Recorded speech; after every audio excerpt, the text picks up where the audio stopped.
कहते भगवान शंकर को मन में विचार, माता पार्वती के मन में विचार आया, कभी एक बार ब्राह्मण भोजन कराएंगे। ब्राह्मण भोजन बड़ा महत्व का बहुत विशिष्ट यज्ञ कहा गया है। 100 कुंडों के यज्ञ में होने वाले हवन और एक ब्राह्मण के मुख में होने वाले हवन की तुलना की जाए तो ब्राह्मण भोजन ही महत्व पाएगा। इस तुलना में इतना महत्व बताया है शास्त्रों ने। भागवत में कई अवसर पर भगवान ने कहा, जथा विप्र मुखे होते, ब्राह्मण मुख में किया गया हवन से जो मुझे तृप्ति होती है वो यज्ञ में दिए गए आहुतियों से भी उतना तृप्त मैं नहीं होता। वर्णन किया है। माता पार्वती ने ब्राह्मण भोजन कराने की अभिलाषा व्यक्त की। भगवान शंकर टालते रहे। देवी संसार के लोग ये सब करते हैं, उनकी व्यवस्था है धर्म आचरण में, वो सब इनका पालन करते हैं। कहा बाबा मेरे मनोरथ, कई बार मन में यह विचार आया, आप कृपा करें। आखिरकार बाबा भोलेनाथ को मानना पड़ गया। और ब्राह्मण भोजन भी कराए तो ब्राह्मण भी कैदे का होना चाहिए। पहले तो लोग ऐसा ही मानते थे कि कोई ब्राह्मण ऐसे हों जिनको पूरे प्रेम से भोजन कराया जाए, डट के पाए, शेर दो शेर तो पाए। अब लोग थक जाएंगे, इतना यदि कोई पाने लग जाए। सब अपना बचाव में है, थोड़े थोड़े पाते हैं, ज्यादा पाए तो मुश्किल हो जाएगा। ज्यादा पवाने में आनंद आता है। ऊर्ध्व सांस तक पाने तक की स्थिति है, खूब जब तक पाया जाए। तो बाबा भोलेनाथ ने विचार किया किनको निमंत्रण करूं। लगा अन्नपूर्णा भोजन कराएगी, पार्वती भोजन कराएगी, तो बाबा अगस्त को बुला लाते। अगस्त ऋषि को निमंत्रण कर दिया। अब अगस्त बाबा का परिचय देने की जरूरत है नहीं। जब आचमन में समुद्र पी सकते हैं तो प्रसादी कितना पाएंगे कोई अंदाजा है। निमंत्रण उन्हीं को मिल गया। ठीक है, बाबा स्वीकार किए, ब्राह्मण मना नहीं करते। कोई कारण हो तो बात अलग, वैसे निमंत्रण मना नहीं करते। निमंत्रणों उत्सवाह विप्रा कहा है, ब्राह्मण का उत्सव है। छात्री को युद्ध के लिए कोई ललकारे तो मना नहीं करता कि गांव जाना है, चलो सारा काम छोड़ के लड़ेगा। तो ऐसे उत्सव अपना अपना है। आए बाबा अगस्त, सविधि आसन मंडल आदि पूजन किया। भोग की थाली आ गई, अन्नपूर्णा मैया बनाना आरंभ कर दिया। पकवान भगवान के थाली में परोसती गई। अब बाबा पाने लगे। बाबा के मन में क्या आया, मां अन्नपूर्णा जब प्रसाद पवाती है तो आज परहेज किस बात का, यानी संयमित क्यों, परचूर करना चाहिए।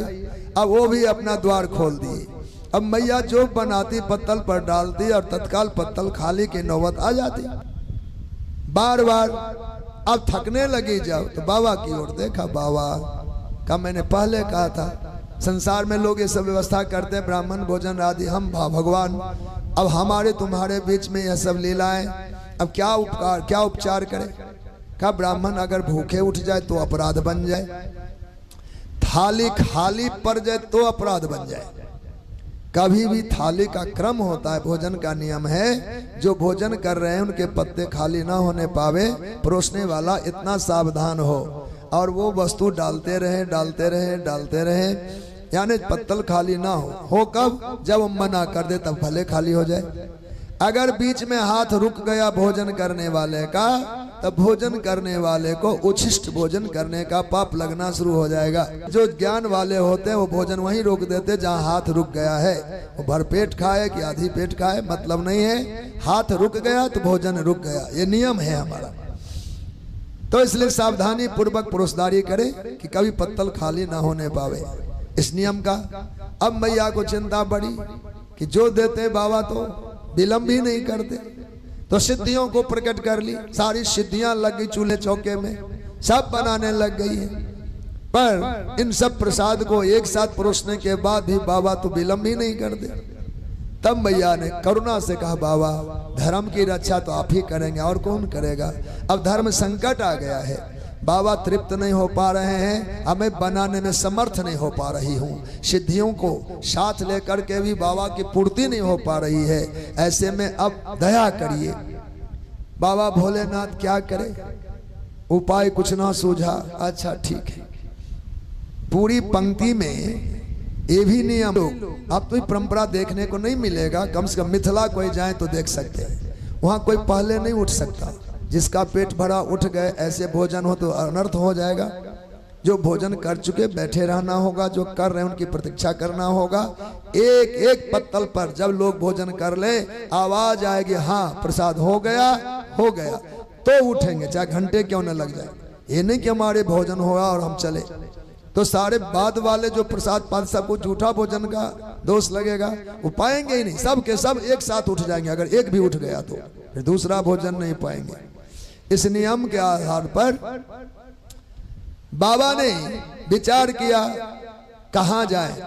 शिखर से नीचे उतरे, एक दुबले पतले ब्राह्मण बटु ब्रह्मचारी के वेश में प्रकट हो गए। वो हमारे गोविंद ही थे, उनको शंकर भगवान की रक्षा करनी थी आज इस मर्यादा की। ब्राह्मण देवता को देख के दूर से ही भोलेनाथ ने पुकारा, है महाराज ब्राह्मण देवता दया करिए, हमारा निमंत्रण स्वीकार करे। कह दिया, पहले हाँ ही करते, हाँ कर दिया। लाए, उनका भी गायत्री मंडल बना के आसन कराया, प्रसादी शुरू करा दिए। लेकिन लगा ये बच्चा नटखट है, इधर उधर मतलब चटपट सा, जल्दी उठने की स्थिति दिख रहा था। बाबा अगस्त इशारा करते, बाबू तू पाओ, आराम से पाओ। एक बार दो बार तो कहे, और गुर्राने लगा बालक। फिर बाबा कहते, हमारा अभी भोजन हुआ नहीं है, अभी हम कर ही रहे, तू बैठे रह। वो बालक फिर एक बार दो बार तो सुना और कहा, महापूर्ण महापूर्ण। झुंझलाए बाबा, हम तो एक बूंद पानी भी नहीं पिए अभी भोजन। कहा हमारा पेट, बाबा हमारा पेट भर गया, हम कोई भूखर नहीं कि हम खाते ही रहे खाते रहे। बाबा को धमका दिया, भूखा रहे कि खाते रहेंगे, हमारा पेट भरा। और हम खड़े हो गए, पंक्ति से उठ गए तो भोजन बाबा का भी बंद हो गया। अब क्या करे, कहा हमको एक बूंद, अभी नियम है, कोई लोग वैद्य लोग बताते पानी भोजन के साथ नहीं पीना, अपने अपने नियम है, तो बाबा शायद नहीं पिए होंगे। तो उस समय कन्हैया प्रकट हो गए, चतुर्भुज रूप धारण किया। कहा बाबा अपराध क्षमा हो, भोजन तो आपने जो भी मैया ने किया कराया कर ही लिया। बात रही पानी की, आपने कहा एक बूंद भी पानी नहीं पिया, तब पानी का निमंत्रण बाबा के माथे पर मत रखो, ये भोजन कराने में थके हुए हैं, पानी का काम मेरा होगा। बाबा निमंत्रण थोड़ा देर का होगा, और समय आने पर हमारा अवतार ब्रज में होने ही वाला है, उस समय जब भी याद करूं आप पानी पीने आ जाना। बोलो भक्त वत्सल भगवान की जय। पानी पीने के लिए आपको हम बुलाएंगे।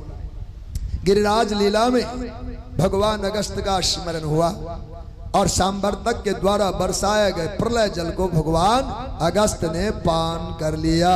समुद्र पी जाते हैं तो प्रलय का क्या कहना, सभी जल को भगवान अगस्त ने ही पी लिया, इसलिए धरती पर एक बूंद पानी नहीं दिखा। मानस की एक पंक्ति है, उदित अगस्त पंथ जल सोखा, जिम लो भई सोख संतोषा। अगस्तोदय के बाद में जल की वर्षा होती नहीं, जल सूख जाया करता है। यहाँ भक्तमालकार ऐसे कथा का चिंतन करते हैं।